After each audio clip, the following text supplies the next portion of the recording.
Hey, what's going on, everyone? Welcome back. My name's Will. This is the Wimmy YouTube channel. Quick sales pitch as always. Like, comment, subscribe. Those three things always mean a lot to me. They really help please the whole YouTube algorithm and push my content out there. So yeah, if you like this video, you like mod videos, car videos, all that cool shit, go ahead, hit that subscribe button down below. I really appreciate it, guys. So it seems like my audience really likes the GX550. I don't blame y'all. This is an absolute awesome rig that I have behind me.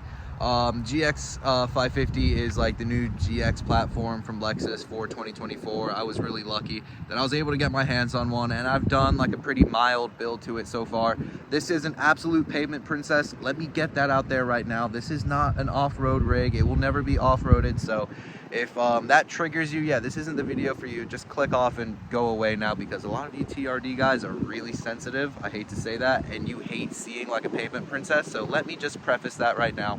This is the pavement princess. If you don't want to watch this video, now's your time to get out of here. It's no hard feelings. But if you do want to know more about my rig, go ahead and check out this video right up here. This was like the build video that I did for you guys. But in this video, I'm just going to be, answering a few questions that a lot of you guys have DM'd me and commented down below in my other videos asking about this thing. So, more or less like how I like the lift kit so far, how I like the actual rig, fuel economy, comfort, all that cool stuff. We're just going to go ahead and spend a little bit of time and answer some questions. So let's go ahead. I'll turn you guys around, show you around the rig, and get into those questions. So like I was saying, this is my 2024 Lexus GX550.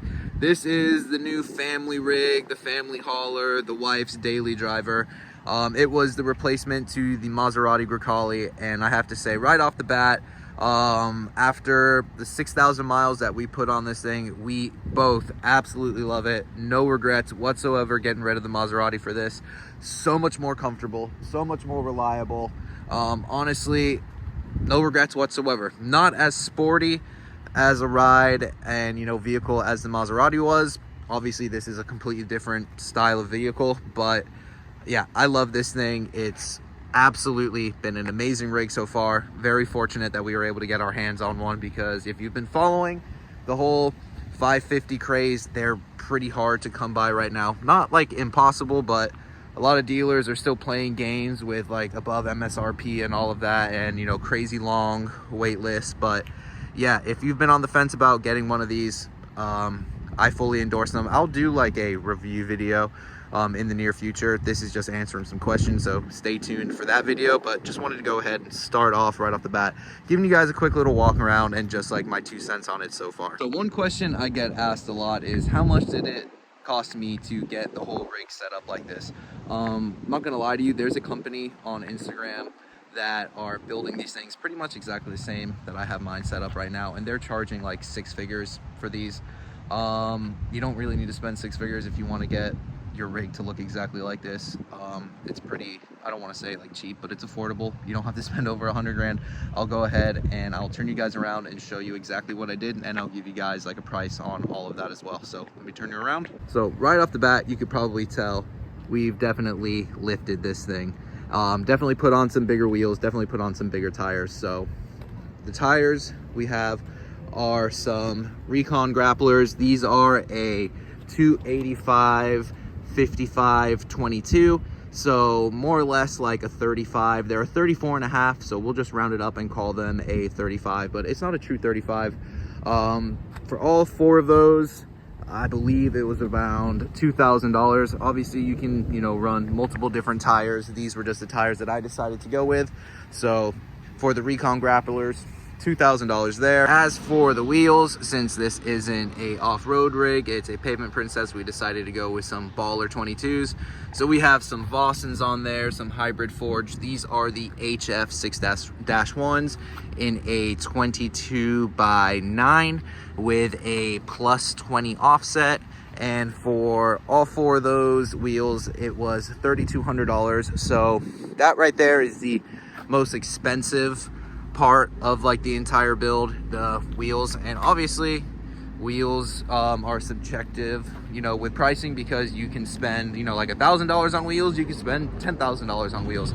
This is just to go over exactly what I spent. So you're at like $5,200 for wheels and tires. Now for the lift, because you definitely need to lift this thing to clear those massive wheels and tires, especially in these specs, I went with the Westcott Design perch collar kit. So for that, you get the perch collars in the front, and then in the rear you get a spacer. It's all built aluminum, very high quality. I'll go ahead and see if you guys can see it down there. Right down there, that's the perch collar right there. It adds preload to the front springs and lifts up the front.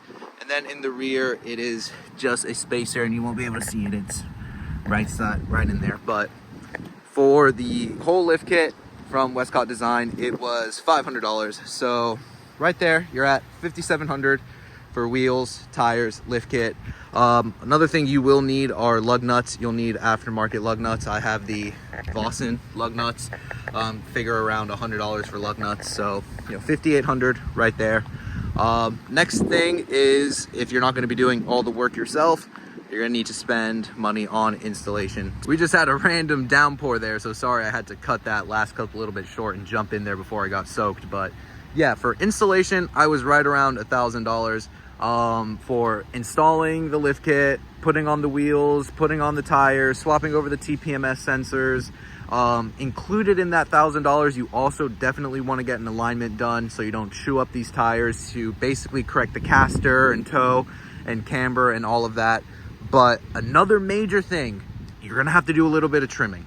And I know that might scare some of you, but it's really not all that big of a deal. If I didn't say that we had to do some trimming, you probably would never notice, because I've talked to a few people in person that have seen this out and about, and they're like, oh man, this looks awesome, everything fits fine. And I tell them, oh, I have to do trimming, and they were kind of surprised. They thought it was going to be hidden somewhere where I did the trimming, but no, it's kind of right in front of you, and it is right down here on the bumper. So right here you can see this comes in at an angle now. So before, this used to follow straight down, so we had to basically trim all across here to avoid pushing and scraping on the bumper at full lock on these tires. If you take your time and you use the right tool and you sand it down, it's really not all that noticeable, especially like on a darker vehicle as well. So we just had to basically trim the bumper right there, and then underneath, as you can see, we don't have that little wind valence there anymore. Before, it used to have like a little flap down here. It was like basically like a little chin, like spoiler or valence for, whatever you want to call it. But we removed that as well. So you got to remove that as well as trimming right here, and you'll be able to fit these on there, no problem whatsoever. If you don't want to trim, just go with a shorter tire. Probably go with like a 265 or a 255. You probably won't have to trim. But if you want to go with a 285 and get that nice thick sidewall, you're gonna have to do a little bit of trimming. But all in all, if you take your time, it's really not a big deal, and it's very unnoticeable. So to total all of that up, you're at $3,200 for the wheels, $2,000 for the tires, $500 for the lift kit, $100 for lug nuts, and $1,000 for the installation. You're at $6,800 to get your rig sitting pretty, just like this. So if you add the price of the vehicle on there, $72,000. So you're at, like, let's just call it $80,000. You're, to get a rig that looks like this, compared to what these guys are selling them at, you save yourself like $40,000-$50,000. It's a no-brainer, guys. It's really simple to do.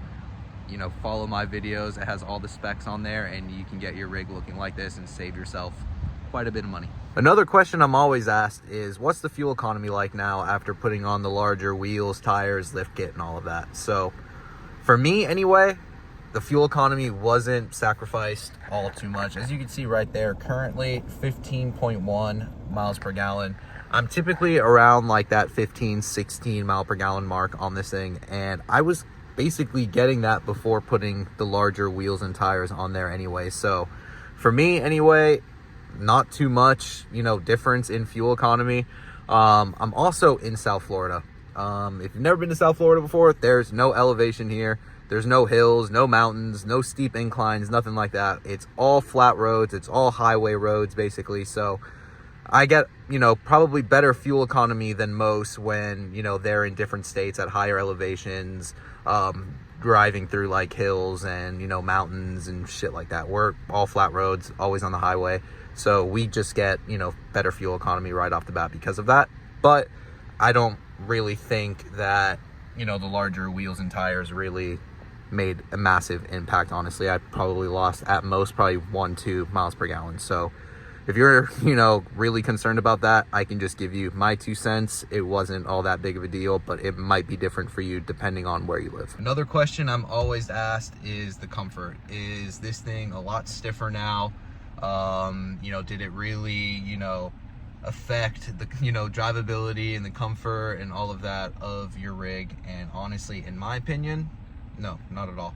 Is it a little bit stiffer? It not to the point where it's even really all that much noticeable. If you were to never drive a GX before and you were to jump into mine and drive it, you probably wouldn't say, oh, this is a stiff ride. You would not classify this as stiff by any means once you have the perch collars on there. I've ran perch collar kits on multiple trucks in the past.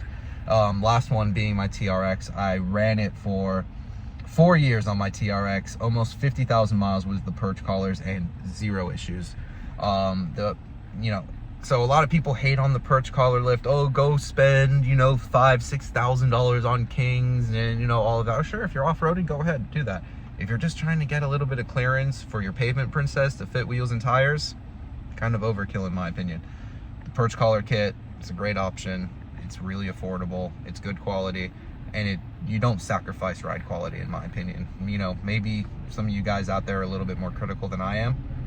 No, I don't think anything was sacrificed. And again, my wife drives this more than I do, and she's like a pain in the ass when it comes to like modification. She does not like modifications when they, you know, really start to jeopardize and sacrifice, you know, feature comforts, and she hasn't even noticed it at all anyway. And trust me, I would be the first to know if my wife thought that this was any worse of a ride than, you know, it was from factory. So don't just take my word for it, take the wife's word for it as well.